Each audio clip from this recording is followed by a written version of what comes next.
नए वर्ष की शुरुआत शिव से चालू करिए। नए वर्ष की शुरुआत भगवान शंकर को एक लोटा जल समर्पित कर कर, नए वर्ष की शुरुआत भगवान शंकर का गुणगान कर कर, नए वर्ष की शुरुआत भगवान का स्मरण कर कर, नए वर्ष की शुरुआत भगवत भजन कर कर, वहां से प्रारंभ करें। शिव महापुराण की कथा भी कहती है, बुरे लोगों का संग हो गया कोई बात नहीं, बुरी आदत तुम्हारे अंदर आ गई कोई बात नहीं, इस बुरे लोगों के संग को और बुरी आदत को हटाओगे कैसे, मिटाओगे कैसे? तो कहा किसी अच्छे व्यक्ति का संग पकड़ लो और अच्छे व्यक्ति का संग पकड़कर सत्संग करना प्रारंभ कर दो, तो बुरे व्यक्ति और बुरी आदत अपने आप धीरे धीरे समाप्त हो जाए। वो बुरी आदत भी चले जाएगी, बुरे विचार भी चले जाएंगे और बुरा व्यक्ति भी चला जाएगा। अच्छों का संग और मत बुरे कर्म कर बंदे वरना पछताएगा, भगवान की आंखों से बच नहीं पाएगा, तू बच नहीं पाएगा। अरे ओ अज्ञानी मत करना नानी, अरे ओ अज्ञानी मत करना नानी। तेरे कर्म का फल भी तू ही पाएगा, जैसा किया तूने तेरे आगे आएगा। मत बुरे कर्म कर बंदे वरना पछताएगा, भगवान की आंखों से तू बच नहीं पाएगा, तू बच नहीं पाएगा। अरे ओ अज्ञानी मत करना नानी, अरे ओ अज्ञानी मत करना नानी। अपने कर्म का फल अपने को पाना। कुछ अच्छे लोगों का सानिध्य करिए, कुछ अच्छे लोगों का संग करिए, कुछ अच्छे लोगों का विचार रखिए, शिव महापुराण की कथा निरंतर श्रवण करिए, भगवान शंकर के मंदिर में जाकर एक लोटा जल समर्पित करते रहिए, शिव जी पे चढ़ा हुआ जल का आचमन करते रहिए, भगवान की अविरल भक्ति को धारण करते रहिए। कभी मौका मिल जाए परमार्थ करने का तो परमार्थ में लग जाइए। तो जिंदगी में जितनी बुरी आदतें हैं, जितने बुरे कर्म हैं, या कोई बुरा व्यक्ति भी हमसे लगा हुआ है, तो हमारी अच्छाइयों के आगे वो बुराइयां धीरे धीरे दबती चली जाएगी और वो बुरा व्यक्ति भी चला जाएगा, और जीवन में जो बुराइयां हमारे अंदर भरी हैं वो भी चली जाएगी। श्रेष्ठ कर्म। शिव महापुराण की एक बड़ा सुंदर और रोचक कथा है हमारी। एक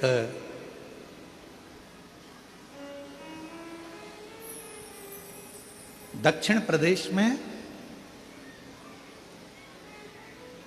एक नील वर्मा नाम के राजा हुए। थोड़ा सावधानी से सुनिए कि आज कथा का चतुर्थ दिवस है, और आज की कथा हमारे यहाँ कहते हैं कि शिवरात्रि कथा का जो 7 दिन की कथा है तो छठे दिन की शिवरात्रि, और 5 दिन की कथा है तो चौथे दिन की शिवरात्रि मानी जाती है महाराज। तो थोड़ा सावधानी पूर्वक कथा का तत्व ग्रहण करिएगा। बहुत दूर दूर से आए हो, व्यर्थ बातों में, व्यर्थ विचारों में, इधर उधर की बातों में अपने समय को बर्बाद मत करो। आप लोग फ्री में आ गए क्या? यहाँ पैसा लगा कि नहीं लगा? बोलो, जम के बोलो। 25 रुपये, 50 रुपये, 100 रुपये, 200 रुपये तुमने ऑटो के खर्च करे होंगे, डीजल में खर्च करे होंगे, मोटरसाइकिल में खर्च करे होंगे, पेट्रोल डीजल में इतना पैसा लगाकर जब यहाँ पहुँचे हो तो व्यर्थ की बातें सुनने के लिए नहीं पहुँचे। इसलिए बहुत सावधानी से इस कथा में मन को लगाना। अगली बार जब कथा में आओ तो तुम्हारा भी पत्र इस व्यासपीठ पर हो, इस भाव के साथ कथा सुनो। एक दक्षिण प्रदेश में नील वर्मा नाम के एक राजा हुए, क्षेत्र का निरीक्षण करते थे, राज्य का पालन करते थे। और उस राज्य के पालन में एक दिन वो मृगा करने के लिए वनगमन को गए, शिकार करने के लिए गए। उन्होंने देखा कि मेरे नगर के अंदर बहुत सुंदर सुंदर सरोवर हैं, बहुत सुंदर सुंदर वन क्षेत्र है। उस वन क्षेत्र में जब वो भ्रमण करते करते करते करते करते पहुंचे तो उन्होंने एक सरोवर देखा, जिस सरोवर के तट पर एक बहुत सुंदर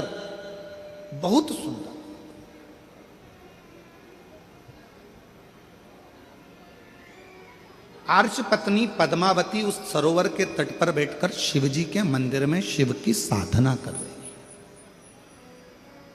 भगवान शंकर की साधना कर रही है। और शिव महापुराण की कथा कहती है, मनुष्य की सुंदरता कब सफल है, जब उसके सुंदर मुख से भगवान के मंत्र का या भगवान के नाम का उच्चारण नित्य होता रहे। तो सुन, नील वर्मा दक्षिण प्रदेश का एक ऐसा राजा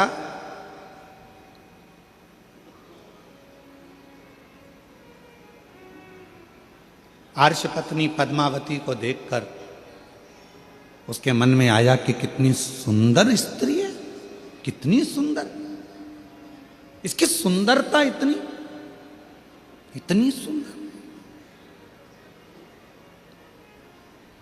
पर कुछ भी हो, इसको तो अब मुझे अपना बनाना है। सुंदरता देखकर आर्ष पत्नी को अपना बनाने के लिए नीलवर्मा लग गया। और राजा नीलवर्मा ने उसको बनाने के लिए एक बार जाकर उसके पीछे पीछे पीछे पीछे गया तो मालूम पड़ा ये तो पत्नी है किसी की, फिर भी सुंदर है, मैं इसको अपना बनाऊंगा। राजा ने उसको रोक लिया बीच मार्ग में रोका और रोककर कहा कि मैं तुम्हें अपना बनाना चाहता हूं, अपने पति को त्याग दो, मेरी बन जाओ। अर्श पत्नी पद्मावती ने हाथ जोड़कर कहा कि मैं अपने पति का सम्मान करती हूँ, आदर करती हूँ, उसको मान सम्मान से मैं परमेश्वर मानती हूँ, और मैं आपकी ओर देखना भी पसंद नहीं करती। इतना तो सुनना था। नीलवर्मा राजा को क्रोध आ गया, इतना क्रोध नीलवर्मा राजा को आया, इतना क्रोध आया। उस क्रोध के बल पर नीलवर्मा राजा ने विचार कर लिया कि अब जितने भी मंदिर हैं शंकर के, सारे के सारे मंदिरों को मैं तोड़वा दूंगा। जब शिव ही नहीं रहेगा, पूजन किसकी करेगी? फिर तो मुझे भजेगी, फिर तो मुझे जानेगी। पर कौन बताए, लगन तुमसे लगा बैठे जो होगा देखा जाएगा, और तुम्हें अपना बना बैठे जो होगा देखा। धीरे धीरे करते करते वो दक्षिण प्रदेश का राजा नीलवर्मा ने पूरे मंदिर तोड़वा दिए, शिवालय तोड़वा दिए, जितने शंकर जी के ओटले थे, शंकर के मंदिर थे, शंकर के शिवलिंग थे, धीरे धीरे धीरे धीरे धीरे धीरे उसने सब तोड़वा दिया। अब अर्श पत्नी पद्मावती ने विचार करा कि मंदिर गए, शिव का शिवलिंग चले गया, ओटले चले गए, कोई बात नहीं, जाए तो जाए, जाए तो जाए। कई माताएं कहती हैं, गुरुजी हमारे गांव में शंकर जी का मंदिर नहीं है, कई माताएं कहती हैं गुरुजी हमारे गांव में शंकर का ओटला नहीं है। कई माता कहती है हमारे गांव में शंकर का शिवलिंग नहीं है। कई माताएं कहती हैं। हम उनसे निवेदन करना चाहेंगे तुम्हारे गांव में मंदिर नहीं है, कोई बात नहीं। तुम्हारे गांव में शंकर जी का ओटला नहीं है, कोई बात नहीं। तुम्हारे गांव में शंकर का शिवलिंग नहीं है, कोई बात नहीं। आप अपने घर में छोटा सा शिवलिंग रखकर भगवान को जल चढ़ाना प्रारंभ करो। एक ना एक दिन शंकर ऐसी कृपा करेंगे कि तुम्हारे घर के ठीक पास में शंकर अपना मंदिर बनवा कर विराजमान है। तुम्हारे घर के आसपास में शंकर जी खुद आएंगे, तुम्हें जाने की जरूरत नहीं पड़ेगी। तुम आराधना तो करो। और कई माताएं बैठी होंगी ऐसी, कई माताएं ऐसी बैठी होंगी जो शंकर जी को पानी चढ़ाने के लिए ढूंढती थी। हमारे गांव में शंकर जी आ जाए, हमारे गांव में शिवलिंग हो जाए, हमारे गांव में मंदिर आ जाए, हमारे गांव में कोई मंदिर बन जाए। कई माताएं बैठी होंगी। और आज बाबा ने ऐसी कृपा कर दी, जिस गांव में एक मंदिर नहीं था, बाबा की कृपा से उस कॉलोनी में, उस गांव में भगवान ने खुद आकर विराजमान होकर जल ग्रहण किया। शिव ने स्वयं जल लिया।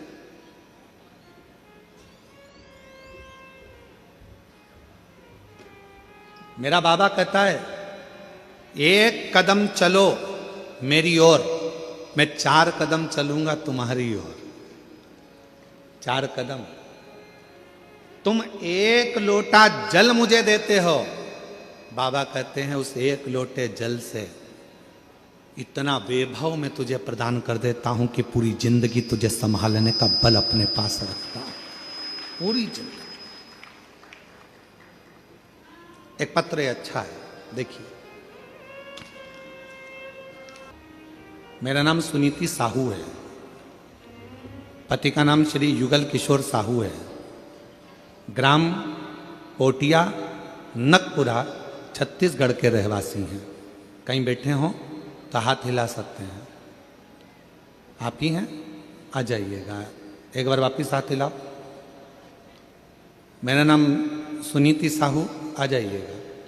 पति का नाम श्री युगल किशोर साहू, पता ग्राम कोटिया नकपुरा छत्तीसगढ़ की रहवासी हूँ। गुरुदेव के चरणों को नमन करती हूँ। आपके माध्यम से श्री पशुपति व्रत की महिमा की जानकारी नहीं मिली होती तो आज हमारे जीवन में यह अद्भुत चमत्कार ना हुआ होता। मैं और मेरे पति हमेशा से ही सरकारी नौकरी के लिए प्रयास करते थे, परंतु हम दोनों के अच्छे पढ़े लिखे होने के बावजूद भी हमें कहीं सरकारी नौकरी नहीं मिल पा रही थी। हम दोनों की उम्र लगभग 40 वर्ष होने ही वाली थी। हम दोनों की उम्र लगभग 40 वर्ष होने ही वाली थी और हमने नौकरी की उम्मीद छोड़ दी थी। उसी समय हम दोनों ने 27 मार्च 2022 में हालेकोसा राजनांदगांव में कथा श्रवण की है। सुना था पंडाल में बैठकर जो मांगा जाता है वो बाबा देता है। पंडाल की मिट्टी को अगर सिर से लगाया जाता है तो वो भाग्य भी पलट देता है। वही की वही हमने करा। हालेकोसा की कथा में गए, वहां बैठकर 27 मार्च को हमने कथा श्रवण करी और वहीं से नियम ले लिया पशुपति नाथ का व्रत करूंगी। गुरुदेव, पशुपति नाथ के व्रत की महिमा आपके मुख से सुनी थी। मैंने 5 बार इस व्रत को रखा। इस व्रत को मैंने 5 बार रखा। तीसरी बार जब व्रत पूरा हुआ 2023 में, सावन का 2 माह पड़ा। पहले सावन में सपरिवार मंदिर में पूजा करके और बाबा की आराधना करी। तभी फोन के माध्यम से हमें खुशखबरी मिल गई कि मेरे पति की सरकारी नौकरी लग गई। मैं बाबा को प्रणाम करती हूँ। और गुरुदेव, आप कहते हो बाबा देता है तो छप्पर फाड़ कर देता है। उसी समय 2023 के दूसरे सावन में बाबा की ऐसी कृपा हुई कि मेरी भी सरकारी नौकरी बाबा ने लगा दी। मैं बाबा को प्रणाम करने के लिए यहाँ हूँ। शिव क्या ना देवे। कई लोग कहते हैं हमारे गांव में मंदिर नहीं है, कोई कहता है हमारे गांव में शिवलिंग नहीं है, कोई कहता है हमारे गांव में शंकर का ओटला नहीं है, कोई कहता है हमारे गांव में शिव प्रतिमा नहीं, शिवलिंग नहीं। मेरी जीजियों, निवेदन है, अपने घर में छोटा सा शिवलिंग रखकर उसकी आराधना करना प्रारंभ करो। धीरे धीरे धीरे धीरे अपने आप तुम्हारे गांव में, तुम्हारे मोहल्ले में, तुम्हारी कॉलोनी में, तुम्हारे नजदीक में शंकर का मंदिर बनकर ही रहेगा। शिव तुम्हारे करीब में आकर ही, आप भजो तो।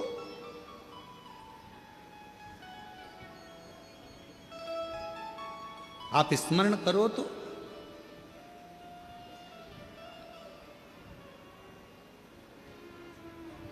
नील वर्मा ने सारे मंदिर तोड़वा दिए राजा ने, और राजा नील वर्मा ने सारे मंदिर तोड़वा दिए, शिवलिंग तोड़वा दिए, मंदिर हटवा दिए, होटलें हटवा दिए।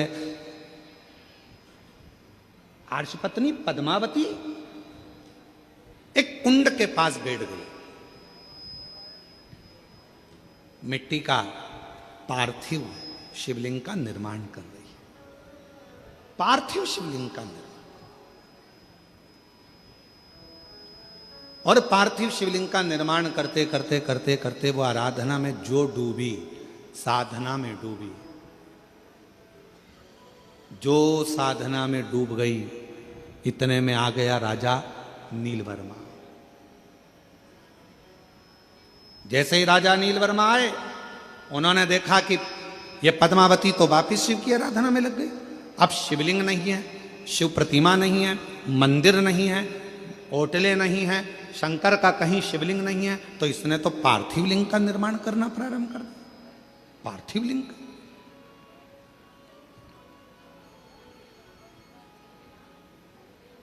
क्या करा जाए? क्रोध आ गया राजा को, और राजा ने उसी समय पर गुस्से में आकर अपने पांव के अंगुष्ठ भाग को तोड़ने के लिए लगाने ही वाला था। इतनी देर में पद्मावती तो भक्ति में डूबी थी, शंकर के भजन में डूबी थी, और उस कुंड में से एक मछली कूद कर बाहर आई, और उस मछली ने राजा नीलवर्मा को खींचकर पानी में लेकर चली गई। जैसे ही वो मछली अंदर लेकर गई, राजा का शरीर एक डुबकी लगाकर वापस बाहर आया, तो शरीर था तो ठीक, पर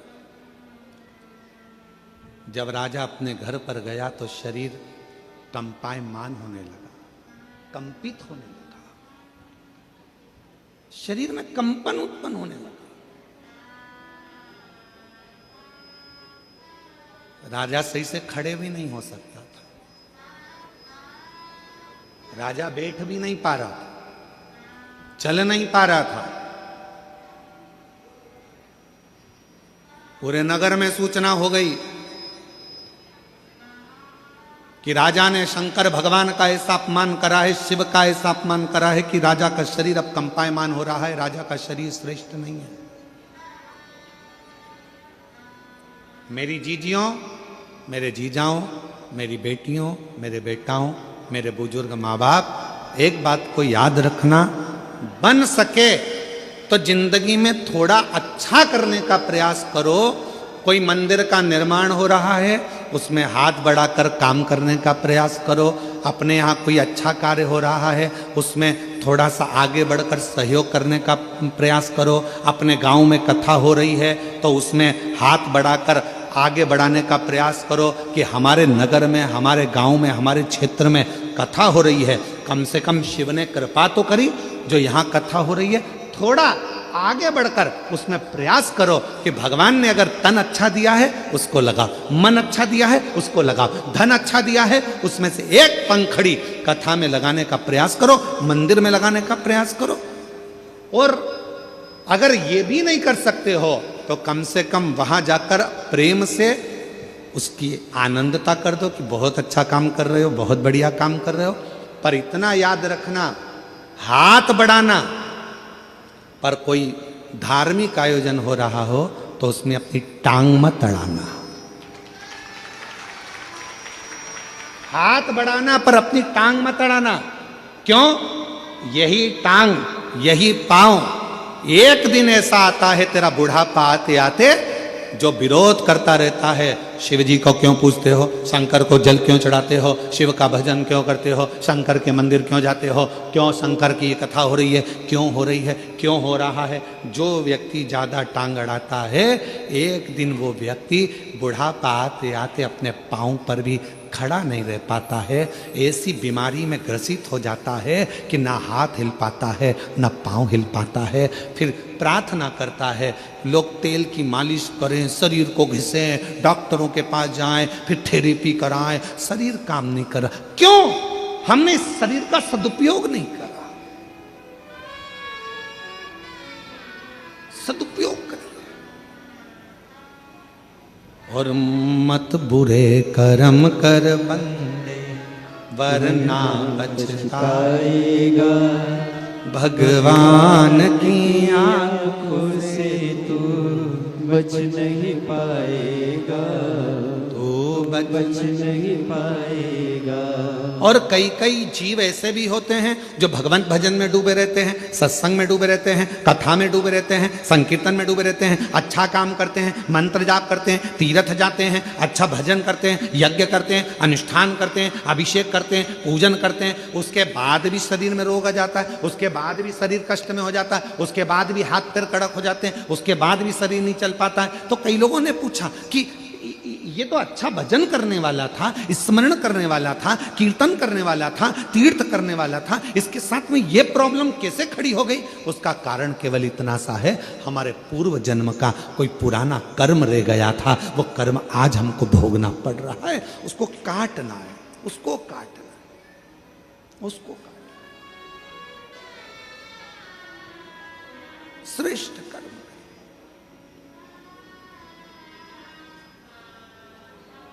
राजा नीलवर्मा शरीर शिथिल, आज धीरे धीरे चलकर राजा नीलवर्मा अर्श पत्नी पद्मावती के पास पहुंच गए। पद्मावती के पास। पद्मावती तो बैठी थी भगवान शंकर की भक्ति में, मंत्र में डूबी हुई थी। वो अखंड मंत्र का जाप करने वाली पद्मावती शिव की अखंड जप माला में डूबी हुई थी। श्री शिवाय नमस्तुभ्यं, श्री शिवाय नमस्तुभ्यं, श्री शिवाय नमस्तुभ्यं, श्री शिवाय नमस्तुभ्यं। पद्मावती अखंड जाप में डूबी हुई थी। राजा नीलवर्मा पहुंच गया और राजा नीलवर्मा ने पद्मावती को देखकर हाथ जोड़कर आज नमन कर कर कहा, मैंने ये शंकर के शिवलिंग को तुड़वाया, मैंने शंकर के मंदिर को तुड़वाया, मैंने शंकर का जो भगवत भजन हो रहा था उसको बंद करवाया, मैंने ये शंकर का जो पार्थिव लिंग का निर्माण तुमने करा था, ये पार्थिव लिंग के निर्माण में मैंने अपना चरण लगाना चाहा। मेरी बुद्धि बेकार हो गई थी, मेरा चित्त बेकार हो गया था। तुम्हारी सुंदरता को देखकर मैं तुम पर इतना आसक्त हो गया था कि मैं कुछ भी नहीं जान पा रहा था और मैंने शिव का अपमान कर दिया, शंकर का अपमान।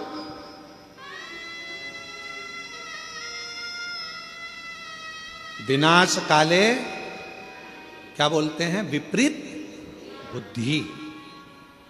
विनाश काले विपरीत बुद्धि।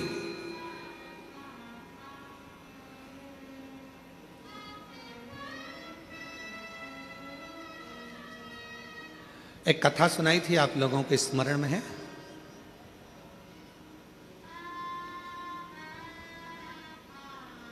आप सब लोग कौशल प्रदेश के रहने वाले हो, राम जी के ननिहाल के हो। माता कौशल्या की एक कथा सुनाई थी पहले टीवी पर, आप लोगों में से कई लोगों ने सुनी होगी। लंका ने जो हरण, रावण ने जो हरण करा था वो कथा। मां कौशल्या, माता कौशल्या शिव जी की परम आराधना करती थी, भगवान शंकर की परम भक्त थी। और लंका के राजा रावण ने एक बार सारे ग्रहों को एकत्रित कर कर पूछ लिया था, बताओ ग्रह मेरी मृत्यु कैसे होगी। किसी ग्रह ने जो बताता था, राजा उस लंका का राजा रावण उस ग्रह को बंदी बना लेता था। फिर भी रहा नहीं गया, पूछा तो एक ग्रह ने कह दिया कि तुम्हारी मृत्यु का कारण कौशल राज की लड़की कौशल्या, कौशल्या माता के गर्भ से एक बेटा जन्म लेगा, भगवान श्री राम वो तुम्हारी मृत्यु का कारण बनेंगे। तो रावण के हृदय में ये बात खल गई और उसने माता कौशल्या जी को उसी समय पर जाकर कौशल राज की नगरी में, इसी छत्तीसगढ़ की पवित्र धरा पर आकर लंका के राजा रावण ने कहा कौशल राज से कि आप एक निवेदन स्वीकार करो, कौशल्या जी को मुझे दे, विवाह मेरे साथ करो। नहीं दे सकते। कौशल राज ने मना कर दिया, मेरी बेटी शिव को मानती है, मेरी बेटी सुंदर है, अगर मेरी बेटी चाहे तो आपसे विवाह करे, मेरी बेटी आती होगी, आप उससे पूछ लो। लंका का राजा रावण माता कौशल्या को देखते हैं और इतनी सुंदर मां कौशल्या को देखकर कहते हैं कि आप मुझसे विवाह करो। कौशल्या जी कहती हैं कि विवाह, ये कथा हमने देवघर में श्रवण कराई थी शायद, आप लोगों ने सुनी होगी। किस किस ने सुनी थी, जरा हाथ उठाओ। सबने सुनी है? तो देवघर में कही थी ये कथा। कौशल्या माता ने कहा, ए लंकापति रावण, अगर तुम मुझसे विवाह करना चाहता है तो मेरी शर्त एक है, तेरी लंका में शंकर का शिवलिंग पहुंच जाएगा तो मैं तुझसे विवाह करूंगा। रावण गया शिवलिंग लेने, शंकर जी के पास जाकर शिवलिंग मांगा, लेकर जाने लगा, पर मां पार्वती जी नहीं चाहती थी कि ये शिवलिंग पहुंचे। भार उत्पन्न हो गया उस शिवलिंग में, लंका के राजा रावण ने पृथ्वी पर रख दिया। वो शिवलिंग लंका तक नहीं पहुंचा, देवघर में बाबा बैद्यनाथ जी के रूप में पूजित हो गया। एक बेजू ग्वाले के हाथ में, कौन था बेजू ग्वाला? स्वयं गणेश जी महाराज, जिन्होंने उस शिवलिंग को अपने हाथ में लेकर 51 शक्ति पीठ में से जो एक मां सती का हृदय जहां गिरा था, उसी हृदय के मध्य में उस शिवलिंग को रख दिया था। रावण को लगा कि कौशल्या जी के पुत्र के कारण मेरे प्राण छूटेंगे, तो एक काम करता हूं, इस कौशल्या जी को मैं हरण कर कर छुपा कर पेटी में बंद कर कर समुद्र में डाल देता हूं। और एक मछली के मुख में वो पेटी रख दी थी। वो मछली की लड़ाई एक बड़े मछुए से हुई, मुख खुला मछली का, पेटी गिर गई, एक टापू पर चली गई। वहीं से दशरथ जी निकल कर जा रहे थे, बंद पेटी को देखा तो खोला, उसमें कौशल्या जी थी। पूछा तुम कैसे आई? सारी कथा सुना दी। वापिस कौशल राज के पास में माता कौशल्या जी को भेजा गया और राजा कौशल राज ने दशरथ जी के साथ कौशल्या जी का विवाह पक्का कर दिया और उनके घर में राम जी का प्रागट्य। एक अर्श पत्नी पद्मावती के पास में राजा जाकर कहता है, राजा नीलवर्मा कहता है, अरे तुम इतनी सुंदर थी कि तुम्हारी सुंदरता के चक्कर में मैंने शिव का अपमान कर दिया। सुंदरता के और विनाश काले विपरीत बुद्धि, विनाश काले विपरीत बुद्धि। जब समय पलटी मारता है तो बुद्धि भी अपने आप विपरीत होती चली जाती है। राजा ने हाथ जोड़ लिए, गलती हो गई है मुझसे, क्षमा कर दो, बहुत बड़ी गलती हो गई मुझसे, क्षमा कर दो, क्षमा कर दो। आज अर्श पत्नी पद्मावती तप करते करते करते करते, शिव की आराधना करते करते उसकी आंख में से आंसू बह गया। अश्रु। शिव कथा कर रही, भगवान शंकर का पवित्र चरित्र करा, नैनों से नीर बह रहा था, पद्मावती की आंख से आंसू बह रहा था। शिव कथा कहती है, शंकर का भक्त जब रोता है तो उसका अश्रु भी शिव का ही एक प्रतिबिंब बन जाता है और वो जगत का कल्याण कर देता है। अगर प्रेम से रो रहा है, शंकर का भक्त यदि शिव को रिझाने के लिए, शिव को मनाने के लिए, शंकर की भक्ति के लिए, शंकर का अनुमोदन के लिए, शंकर को प्राप्त करने के लिए, शंकर की अविरल भक्ति में अगर कोई शंकर का भक्त भक्त रोता है तो उसका अश्रु भी शिव का प्रतिबिंब बन जाता है। और यदि शंकर का कोई भक्त जिसको कोई परेशान करता है, त्राण देता है, गाली देता है, अपशब्द कहता है, ताने देता है, और शिव के भक्त की आंख में यदि आंसू आ जाते हैं तो वो प्रलय ला देता है, वो पूरा तांडव मचा देता है। अश्रु है दोनों। महाराज नील वर्मा ने हाथ जोड़ लिए, क्षमा कर दीजिए, गलती हो गई, बहुत बड़ी गलती हो गई है, क्षमा कर। पद्मावती रो रही थी, आंख में से आंसू एक नीचे गिरा था। इतनी देर में उस अश्रु जो गिरा था, उस अश्रु के गिरते ही कुंड में से आवाज आने लगी। एक सरोवर में से मछली उछली, आवाज लगाई, मछली फिर उछली, आवाज लगाई, मछली फिर उछली, आवाज लगाई।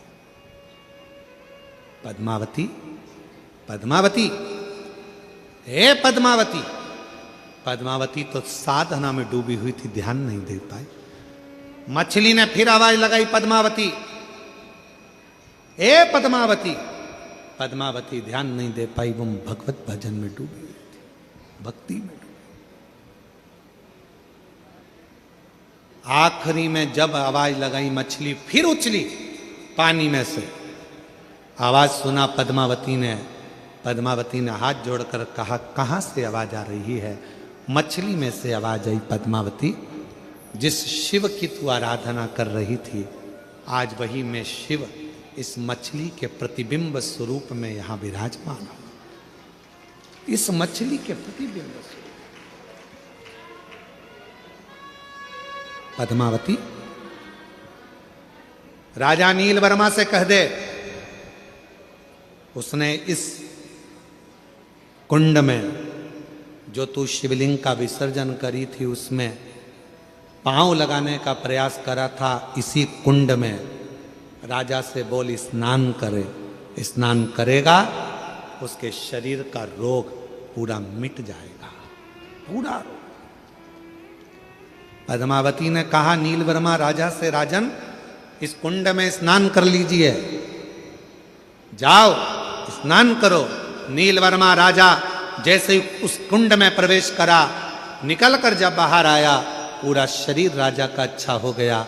पद्मावती के चरणों को प्रणाम कर लिया। मैं नहीं जानता था कि शिव भक्ति में इतना बल होता है कि शंकर भी मछली का प्रतिबिंब धारण कर कर प्रकट होता है। शिव भी मछली का प्रतिबिंब धारण कर कर प्रकट होता है।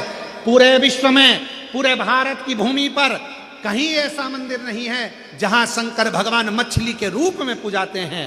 तमिलनाडु में, दक्षिण में आज भी शंकर का एक ऐसा मंदिर है जहां शंकर के शिवलिंग की जगह पर एक मछली की मूर्ति रखाती है और जिसको पूरे लोग शिव मानकर पूजन करते हैं। जहां वो कुंड विराजमान है, जिस कुंड में स्नान करने के बाद काया का रोग समाप्त हो जाता है।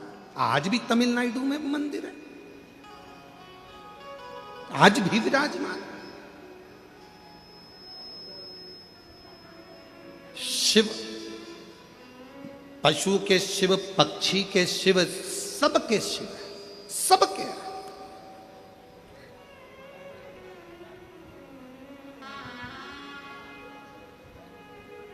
एक है शिव, एक है शंकर, एक है भोला।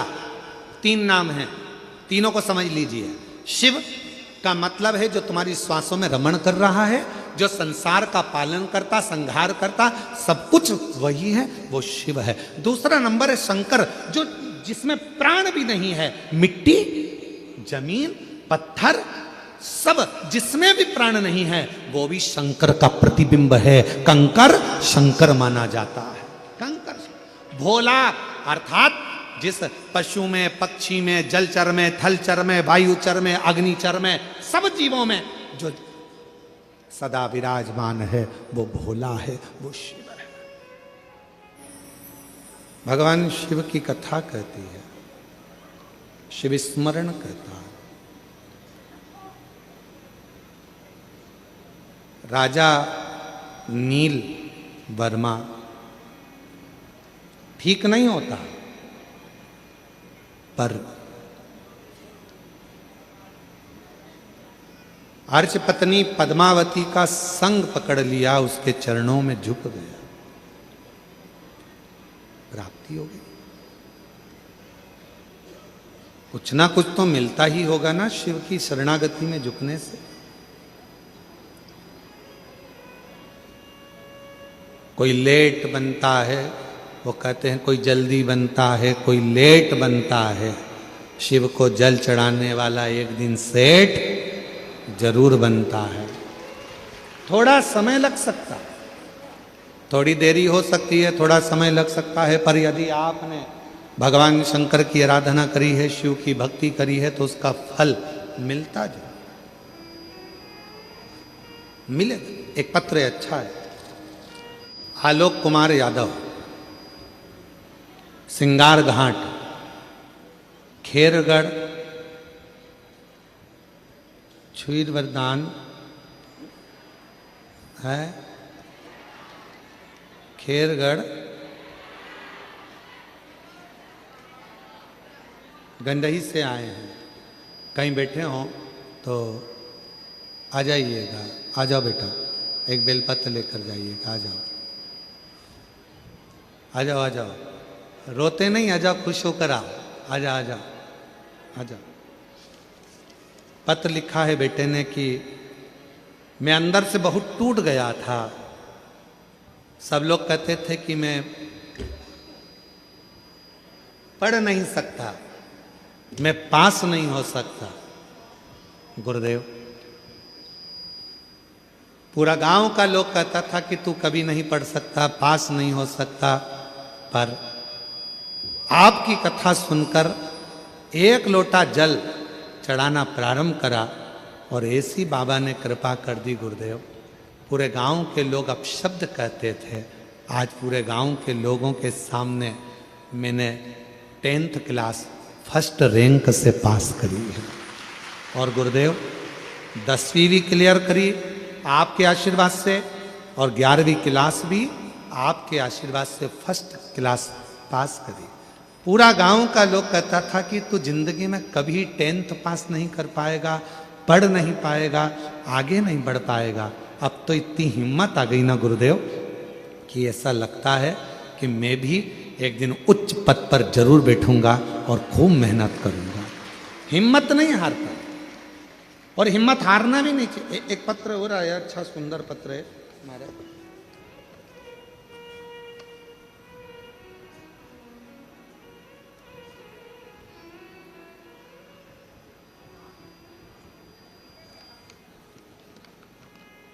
मेरा नाम छाया नितेश देवांगन है और पंडादाहा खेरागढ़, ये पढ़ लो जरा तुम लोग। हाँ पढ़ लिए? हाँ ठीक है, तुम समझ गए ना? बस हम भी समझ गए। खेरागढ़ की निवासी हूँ। कहीं बैठी हो, मेरा नाम छाया नीलेश देवांगन। कहीं बैठे हो तो हाथ हिला सकते हैं। अगर कहीं बैठी हो तो हाथ हिला सकती हैं। आई हैं, बच्चे आए हैं साथ में, दोनों आए हैं, ले आओ दोनों बच्चों को। गुरुदेव, प्रथम में मुझे पुत्र रत्न की प्राप्ति हुई थी, परंतु 6 महीने का बालक शांत हो गया था। गुरुदेव, वह हमको छोड़कर चला गया था। आंखों में आंसू भर गए। इतने समय के बाद तो भगवान ने औलाद दी, उसके बाद भी वो औलाद रही नहीं। जब अंदर से टूट गए, फिर मेरी बहन ने मुझे समझाया कि तू बाबा पर भरोसा कर, शिव महापुराण की कथा सुन। पशुपतिनाथ का व्रत करना चालू किया। गुरुदेव, मैंने रायपुर गुड़ियारी की कथा टीवी पर सुनी, जो पितृपक्ष में हो रहा था। आपने बोला था कि पितृ की फोटो हाथ में लेकर कथा सुन लो, तो जो मांगोगे वो प्राप्त होगा। मैंने अपने पितरों की फोटो हाथ में लेकर पूरी कथा गुड़ियारी की घर में बैठकर सुनी। गुरुदेव, बाबा की कृपा क्या होती है, पति से कहकर जब कथा पूर्ण हुई, गुड़ियारी की भूमि को नमन करा, वहाँ की मिट्टी को पेट पर लगाया, घर चले गए। सब कह रहे थे कि अब औलाद नहीं होगी, पर बाबा की ऐसी कृपा हुई गुरुदेव कि 11 महीने के बाद गर्भ ठहर गया और बाबा की कृपा से 16 अगस्त 2024 को बाबा ने मुझे 2 जुड़वा बच्चे दिए, एक बेटा और एक बेटी, और दोनों बाबा की कृपा से स्वस्थ हैं। मैं बाबा को यहाँ प्रणाम करने के लिए आई हूँ। एक बार जोरदार ताली बजाओ। एक पत्र और है,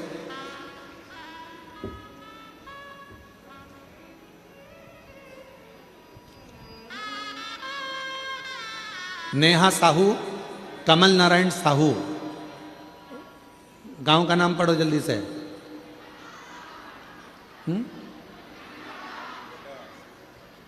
मनगटा,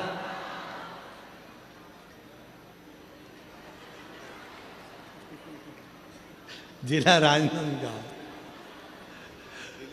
आ जाओ दीदी, आ जाओ, आ जाओ, बधाई आपको, आ जाओ, आ जाओ।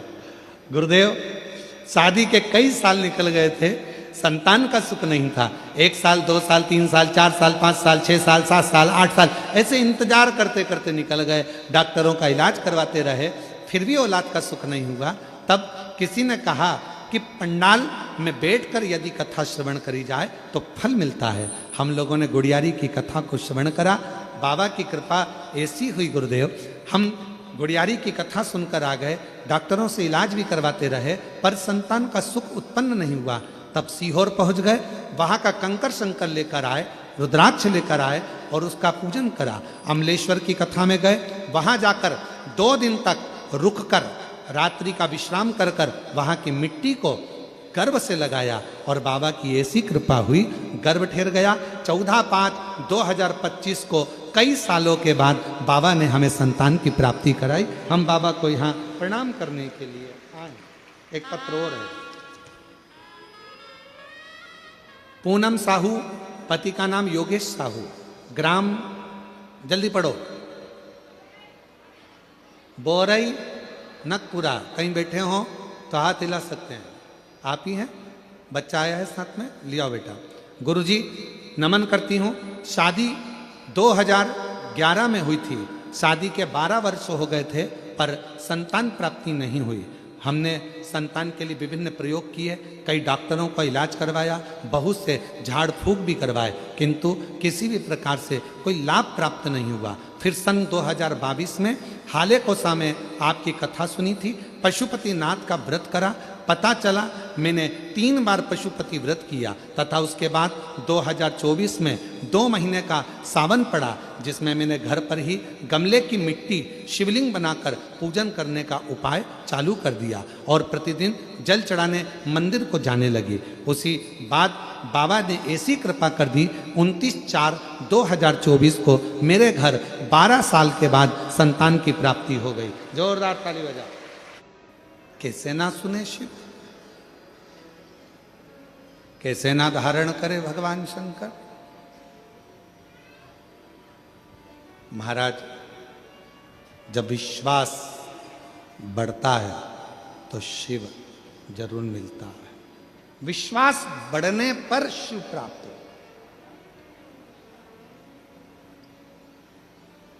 अगर विश्वास नहीं होगा तो शिव कैसे मिलेगा? शिव महापुराण की कथा कर रही है। शिव से एक संबंध जोड़ो, जैसे माद्य शक्ति जब माता सती कुंभज ऋषि के यहाँ अगस्त बाबा के यहाँ पर जब कथा सुनने के लिए गई और कथा सुनकर वहां से आई, पिताजी ने यज्ञ रखा,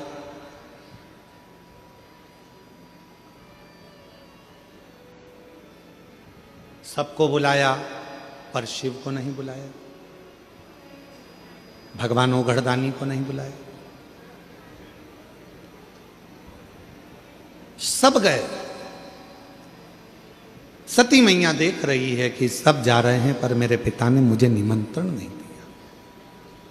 और फिर निवेदन करूं इस व्यासपीठ से आप सभी के हृदय तक ये बात पहुंचना चाहिए कि कभी शिव के लिए, शिव को या शिव भक्त के लिए या शिव भक्त को कभी भी ना तो ताना दो, ना गाली दो, ना अपशब्द कहो, ना कोई गलत विचार अपनी दृष्टि में लेकर, कभी नहीं।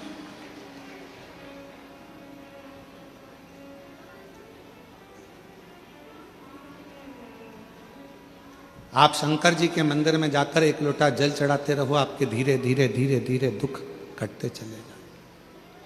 एक कितनी सुंदर प्रसंग है कि एक नाई की दुकान पर एक व्यक्ति कटिंग करवाने के लिए गया। 2-3 कुर्सियां लगी हुई थी, वहां पर भी वो कटिंग कर रहे थे, साथ वाले भी। बातचीत चली,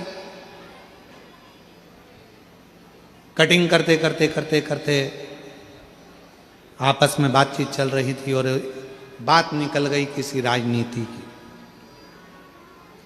जब राजनेता की बात निकली तो उस पर बहुत लंबा प्रसंग चलता रहा। फिर बात खत्म हुई राजनीति की तो मंदिर शिवालय की बात चलने लगी। वो बात खत्म हुई, धर्म की बात चालू होने लगी। इतनी देर में कटिंग करते करते करते करते मुख से निकला कि ऐसा लगता है कि भगवान तो है ही नहीं, वरना दुनिया में कितना उपद्रव हो रहा है। कहीं पहाड़ गिर रहे हैं, कहीं हवाई जहाज क्रैश हो रहा है, कहीं जहाज डूब रहे हैं, कहीं गाड़ियों का एक्सीडेंट हो रहा है, कहीं बसें पूरी जलकर राख हो रही हैं। ऐसा लगता है अगर परमात्मा होता तो इन सब का दुख काट देता। ऐसा लगता है कि भगवान तो है ही नहीं। ये सारे प्रसंग एक व्यक्ति जो कटिंग करवा रहा था वो सुन रहा था। अब उससे रहा नहीं गया। जब भगवान की बारी आई, भगवान देवाधिदेव महादेव की जब बारी आती है तो रहा नहीं जाता। दुनिया को गाली दो पर देवाधिदेव महादेव का अगर कोई शब्द सुनने को मिलता है तो मन अंदर से कछोट जाता है। वो व्यक्ति जो कटिंग करवा रहा था उससे रहा नहीं गया। भगवान को जाना चाहिए, सबका दुख काटना चाहिए, भगवान को जाना चाहिए, सबके दुख मिटाना चाहिए। अब इतने में जो कटिंग करवा रहा था वो बोला, भैया एक बात बताओ, दुख कब कटता है?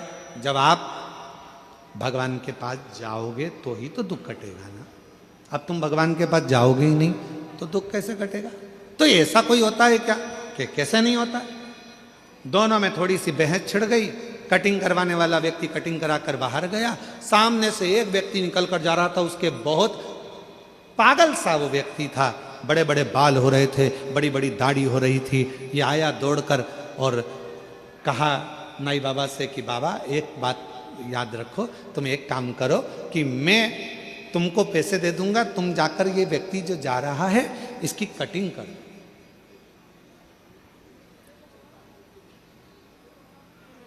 इसकी कटिंग कर दो। उसने कहा नहीं नहीं नहीं, इसको मेरी दुकान पर आना पड़ेगा।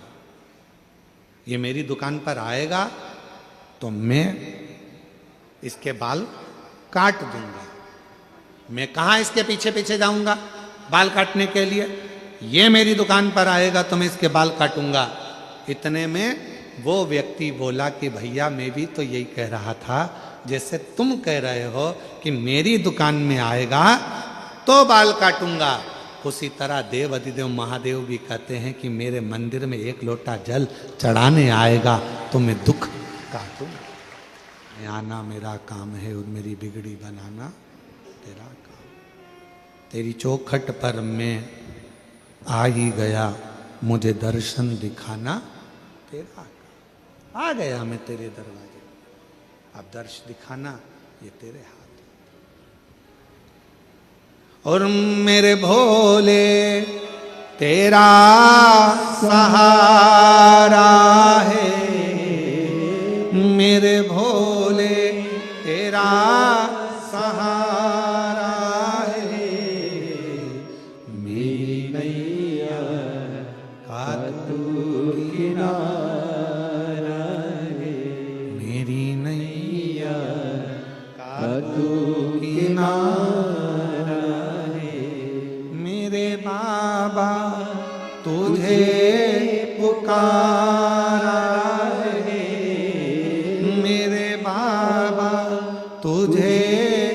पुकारा रे, मेरी नैया का तू किनारा रे, मेरी नैया का तू किनारा रे। शिव तो दुख काटने के लिए तैयार बैठे हैं। भगवान ओघड़दानी तो आपकी तकलीफ मिटाने के लिए तैयार बैठे हैं। भगवान शंकर तो आपके कष्ट मिटाने के लिए तैयार बैठे हैं। पर आप शिव के मंदिर जाना प्रारंभ तो करो। सती मैया ने देखा कि मेरे पति का अपमान मेरे पिता ही कर रहे हैं, कोई दूसरा मेरे पति का अपमान करने वाला नहीं है, मेरे पिता ही मेरे पति का अपमान कर रहे हैं। जहां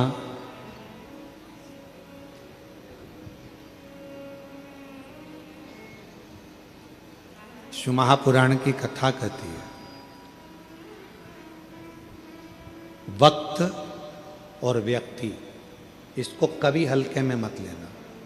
कौन व्यक्ति कब किस कुर्सी पर बैठेगा और किसको तुम्हें सलाम ठोकना पड़ जाएगा मालूम नहीं पड़ेगा।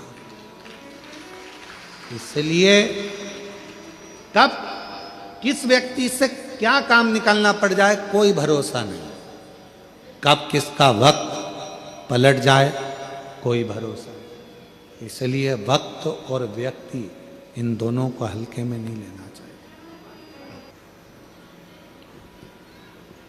सती माता कह रही हैं,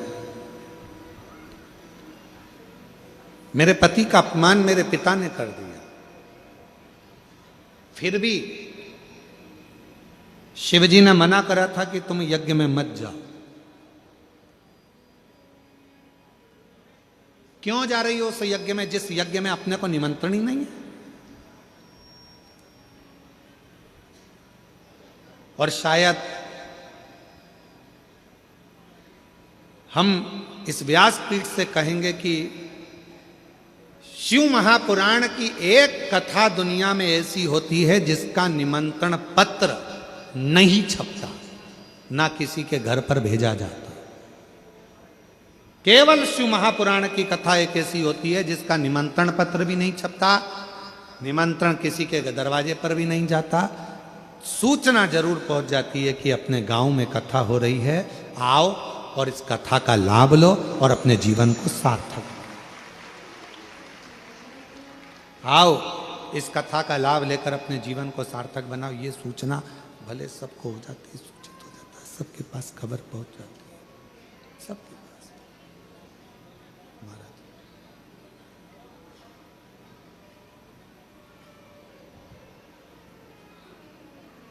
सबको निमंत्रण गया, फिर भी कोई शिवजी के यहाँ निमंत्रण नहीं था, भगवान शंकर के यहाँ कोई निमंत्रण नहीं था।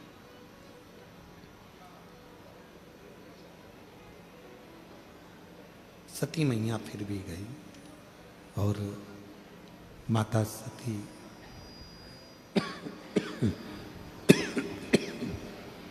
माँ सती जब अपने पिताजी के घर पर जाकर देखती हैं, शंभु शंभु शंभु शंभु शंभु, जब अपने पिताजी के घर पर जाकर देखती हैं कि सबका स्थान है पर मेरे पति का कोई स्थान नहीं। सती माता ने जो शब्द कहा वो अपनी जिंदगी में उतारिएगा जरा, सब की सब। तुम्हारे घर के मंदिर में सारे देवता बैठे हैं, मना नहीं है, प्रणाम है, दंडवत है, नमन है, पर कहते हैं जिस घर के मंदिर में शंकर का शिवलिंग नहीं होता, समझ लेना कि वो मंदिर पूरा सूना की सूना ही माना जाता है, पूरा मंदिर सूना है। इसलिए अपने घर के मंदिर में, अपने घर के अंदर भले एक छोटा सा पत्थर का शिवलिंग हो, पाषाण का शिवलिंग हो, लकड़ का शिवलिंग हो, स्फटिक का शिवलिंग हो, चाहे तुम्हारे यहाँ पीतल का शिवलिंग हो, तांबे का शिवलिंग हो, जो शिवलिंग आपके घर में आसानी से मिल जाए, आपके गांव में, नगर में, शहर में, कॉलोनी में, सोसाइटी में, अपने घर में एक छोटा सा शिवलिंग का होना जरूरी है। क्यों जरूरी है? किस लिए जरूरी है? जैसे घर में थोड़ा सा बाम रखती हो, विक्स रखती हो, थोड़ी सी दवाई रखती हो, कोई पेट दुखने की दवाई रखती हो, कोई सिर दुखने की दवाई रखती हो, कोई का भी सिर दुखेगा, हॉस्पिटल बंद रहेगा, क्लिनिक बंद रहेगा, दुकानें बंद रहेगी, तो हमारे घर में से हम निकाल कर दे देंगे और उसको खिला देंगे, उसको ठीक हो जाएगा। उसी तरह यदि हम मंदिर तक जाकर एक लोटा जल नहीं चढ़ा सकते, हम मंदिर नहीं पहुंच सकते, हम शिवालय तक नहीं पहुंच सकते, हम कहीं जा नहीं सकते, तो अपने घर में जो शंकर का शिवलिंग है, बस अगर कोई तकलीफ आई, एकदम कष्ट आ गया, एकदम दुख आ गया, उठना, रात दिन कुछ मत देखना, थाली में रखना मेरे महादेव को, एक लोटा जल भरना और शिव जी को दिल से चढ़ा देना। शिव उसको स्वीकार कर कर तुम्हारे कष्टों को, तुम्हारे दुखों को मिटा देंगे। भगवान शंकर उन दुखों को, उन कष्टों को मिटा देंगे, उन दुखों को मिटा देंगे, उन कष्टों को मिटा देंगे।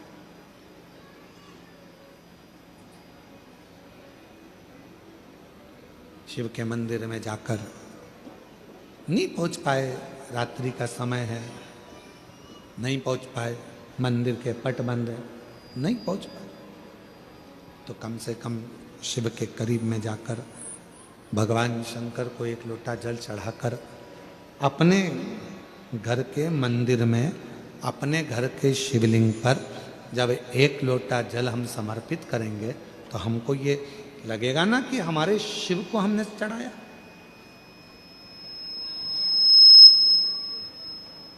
शिव को, शंकर को कहो। शिव कथा कर रही है। सती मैया पहुंची, पूरा यज्ञ देखा, शिव का कोई स्थान नहीं था, भगवान शंकर का कोई स्थान नहीं, सब खाली।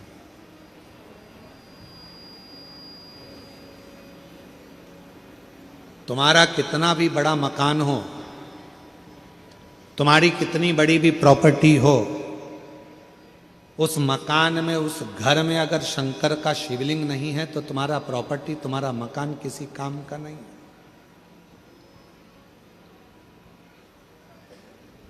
इसलिए सारी समस्या का हल बोल बम का नारा है,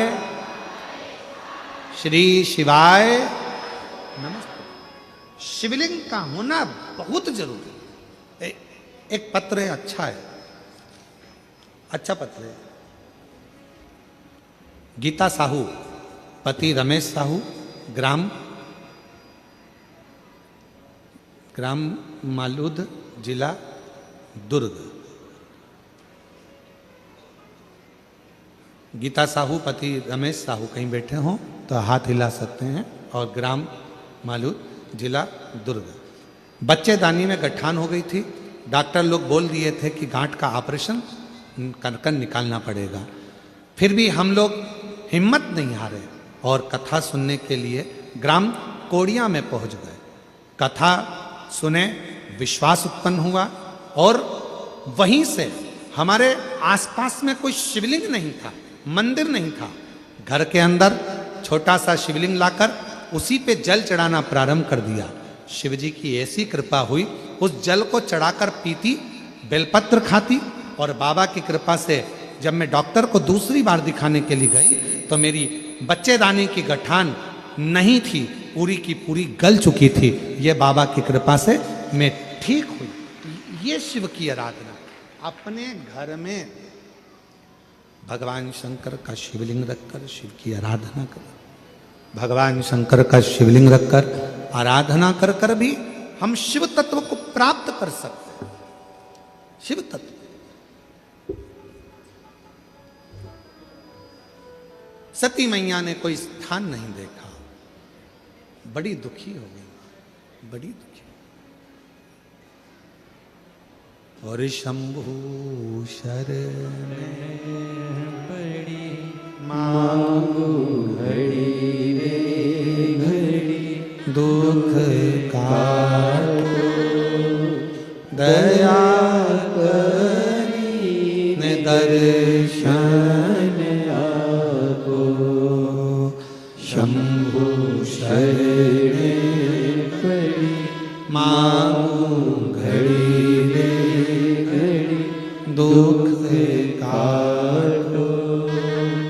दया करी दर्शन ओ शंभु शरणे पड़ी मांगू घड़ी घड़ी दुख काटो दया करी दर्शन सती मैया ने पति का कोई स्थान ना पाकर उसी यज्ञ कुंड के ही पास में यज्ञ कुंड की ही अग्नि में अपने प्राणों को त्याग दिया। शिव कंधे पर शव रखकर तांडव कर दिए। भगवान विष्णु ने सुदर्शन उठाकर उस शरीर के टुकड़े टुकड़े कर दिए। 51 शक्तिपीठ का निर्माण हो गया। जो सती माता जलकर भस्म हुई थी वो हिमालय राज के घर में मां पार्वती के नाम से विख्यात हो गए। शिव जी के साथ में उनका मंगल विवाह हुआ। श्री गणेश जी महाराज भी प्रकट हो गए। एक बार विदल और उत्पल ये 2 असुर ऐसे हुए जिन्होंने इतना उपद्रव मचाया। पार्वती जी ने कुंदुक का प्रहार कर कर विदल और उत्पल का संहार कर दिया। वो कुंदुक शिव जी के चरणों में जाकर गिरा। शिव जी का नाम कुंदकेश्वर महादेव हो गया। मेरी जीजियों याद रखना, डॉक्टर को दिखा रहे हो, दवाई ले रहे हो, अगर शरीर पर असर नहीं कर रही है तो कुंदकेश्वर महादेव का नाम लेकर उस दवाई को खा सकते। कुंदकेश्वर महादेव का नाम एक ऐसा नाम है, अगर हम बहुत ज्यादा तकलीफ में भी घिरे हुए हैं तो हाथ की अंजलि में, अगर शरीर में बहुत ज्यादा तकलीफ हो रही तो हाथ की अंजलि में जल लेकर कुंदकेश्वर महादेव का नाम लेकर अगर हम पी भी लेते हैं तो भी हमारे शरीर में अच्छा लगने लगता है, शरीर में थोड़ा अच्छा सा लगने लगता है। ऐसे कुंदकेश्वर